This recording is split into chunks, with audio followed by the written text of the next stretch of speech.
اگر فلسطینیوں کی مدد کرنا ہے تو اسرائیل کی چیزوں کا بائیکاٹ کریں. میں بالکل یہ کہہ چکا ہوں، کہتا ہوں، کہتا رہوں گا، کرنا بھی ہے ہمیں. لیکن ایک بات آپ سے کہوں، اسرائیلی چیزوں کا بائیکاٹ کرو گے نا تو وہ معاشی طور پر کمزور ہوگا، ہمیں یہ بالکل کرنا ہے. لیکن اس سے بڑی ایک بات اور، اس کی چیزوں کے بائیکاٹ سے پہلے اس کی تہذیب اور اس کے کلچر کا بائیکاٹ کرنا ہوگا. کیونکہ معاشی طور پر اس کی چیزوں کا بائیکاٹ کرو گے تو وہ پیسے کے اعتبار سے کمزور ہوگا، توجہ کرنا. لیکن اس کے جو دوسرے دوست لوگ ہیں، خوف ہے کہ وہ مال دے کر اس کی مدد کر سکتے ہیں، اس کو پھر کھڑا کر سکتے ہیں. ہمیں کرنا ہے بائیکاٹ، لیکن اس کی تہذیب کا اگر بائیکاٹ کرو گے تو جو ہے وہ اسرائیل ایسے صفحے ہستی سے مٹ جائے گا جیسے عبارت لکھ کر کے بچے ربر سے مٹا دیتے ہیں، اس طرح مٹ جائے گا. اس کی تہذیب آپ لے کر چل رہے ہیں میرے بھائی.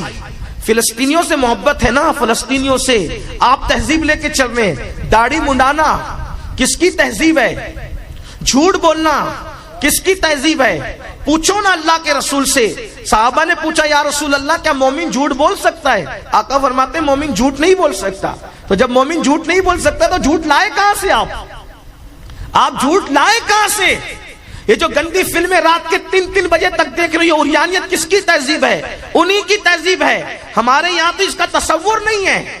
جو مذہب اتنا پاکیزہ ہو کہ ماں باپ کے سامنے بیوی سے بات کرنے کی لوگوں کی ہمت نہیں ہوتی.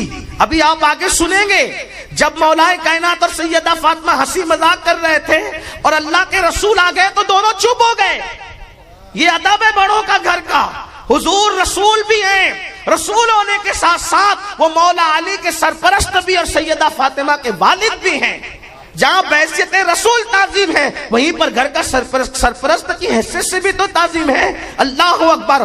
بڑی معذرت کے ساتھ یہ تہذیب ہمیں ختم کرنی ہوگی. اگر تمہاری بیٹیاں چڈی پہن کر کے انگریزی تعلیم حاصل کرنے جا رہی ہے تو یہ کس کی تہذیب ہے؟ یہودیوں کی تہذیب ہے. میں یہ نہیں کہتا بیٹیوں کو نہ پڑھاؤ، ہمارے علماء کرام جو ہے اس سے منع نہیں کرتے، ان سے میں جو ہے وہ روشنی لیتے ہوئے عرض کر رہا ہوں پڑھاؤ، لیکن اپنی تہذیب کے سانچے میں ڈھال کے پڑھاؤ. سیدہ فاطمہ کی کنیز بنا کر کے پڑھاؤ.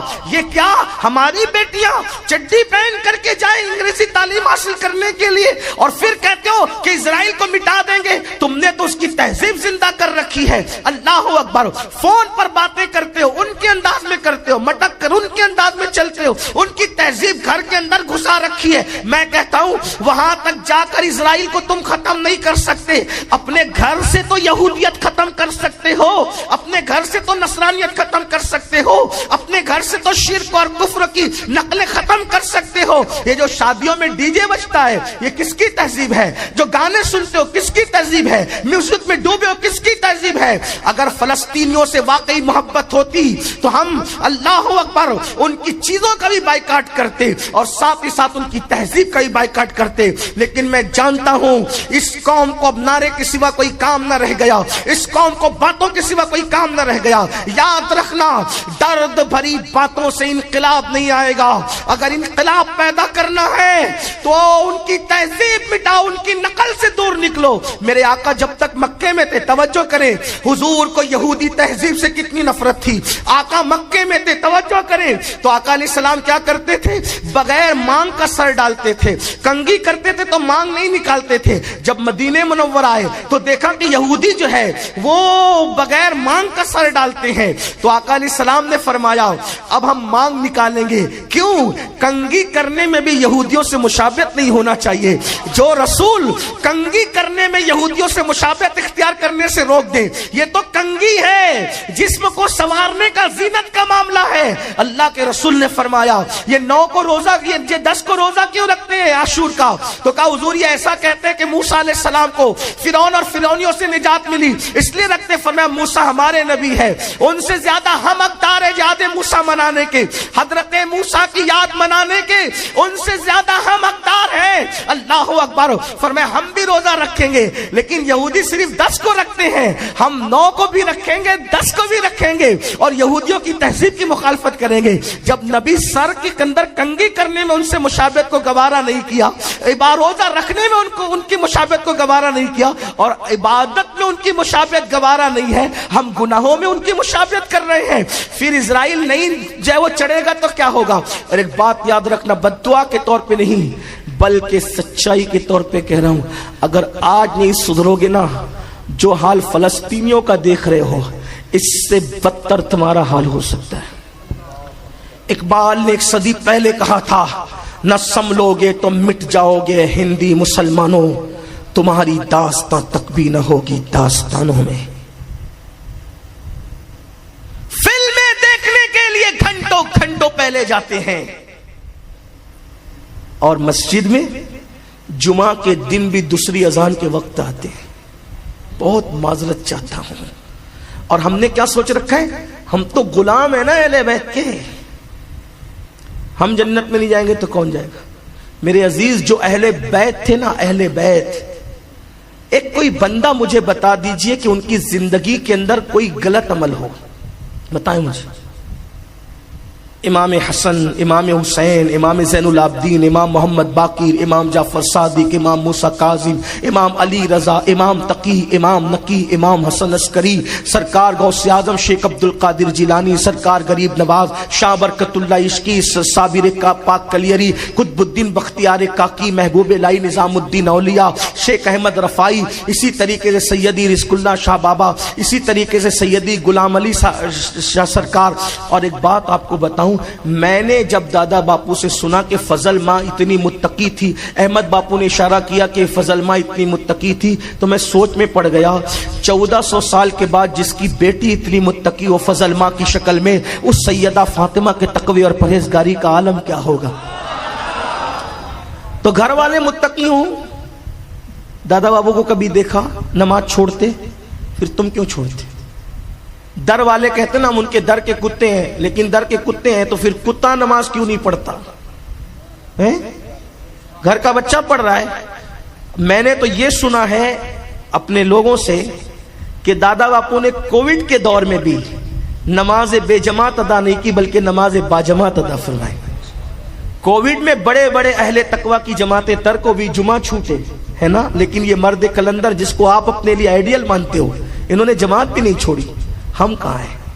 نماز چھوڑ کر کے ہم سنی کیسے بننا چاہتے ہیں؟ نماز چھوڑ کر کے ہم قادری کیسے بننا چاہتے ہیں؟ بڑی معذرت کے ساتھ، قادریت تمہاری گنڈا گردی اور تمہارے نعروں سے نہیں ملے گی۔ قادریت جب تک غوث پاک نہ چاہیں گے تمہیں عطا نہیں کریں گے۔ بڑی معذرت کے ساتھ میں تو لوگوں کو یہ کہتا ہوں، جس دن ہم سچے قادری بن گئے انشاءاللہ اپنے پیر میں کانٹا بھی نہیں چبھے گا۔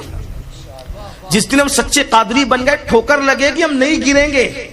جس دن میں گرتا ہوں اس دن سوچتا ہوں کہ شاید میں نے کوئی ایسا کام کیا ہے کہ غوث پاک نے میری طرف سے توجہ ہٹا لی ہے، کیونکہ مجھے غوث پاک کی بات پہ یقین فرماتے میرا مرید گرتا ہے، توجہ ٹھوکر لگتی ہے تو میں ہاتھ پکڑ کر اس کو گرنے سے بچا لیا کرتا ہوں۔ آپ کیا سمجھتے ہو قادریت کو؟ سب رسومات رسومات رسومات۔ آج فلسطینیوں کی مدد اتنی کر رہے ہو نا، صرف اتنی کہ وہ فوٹوز وائرل کر رہے ہو فیس بک پر، یوٹیوب پر، اور جو وہ واٹس ایپ پر، اتنی بہت بڑی خدمت کر رہے ہیں۔ میں کہتا ہوں اس سے کیا ہوگا؟ کوئی مدد ہوگی ان کی؟ اگر ان کی مدد کرنا ہے تو چونکہ ہم بھارتی ہیں، ہندوستانی ہیں، اور ہم اپنے مذہب کے جتنے وفادار ہیں، الحمدللہ ہمارے ملک سے ہمیں پیار ہے، تو فلسطین کی جنگ کی وجہ سے ہمیں اپنے ملک کے حالات خراب نہیں ہونے دینا ہے۔ روڈ پر آ کر چلم چلی نہیں کرنا، بلکہ اگر فلسطینیوں کی مدد کرنا ہے تو مسجدیں بھر دو، 5 وقت مسجدوں میں بہاریں آ جائے، اور گڑ گڑا کر کے دعا کرو کہ اللہ فلسطینیوں کے لیے آسمان سے مدد نازل فرمائے، کیونکہ فلسطینی آپ کی دعا کو نہیں سن رہے ہیں۔ تو اللہ کے رسول فرماتے ہیں جب تم مومن کے پیٹھ کے پیچھے اس کے لیے دعا کرتے ہو تو تمہاری دعا کو وہی مقام حاصل ہو جاتا ہے جیسے حاجی کی عرفات میں دعا رد نہیں ہوتی، تو مومن کے پیٹھ پیچھے جو دعا کی جاتی ہے اس کی وہ دعا رد نہیں ہوتی۔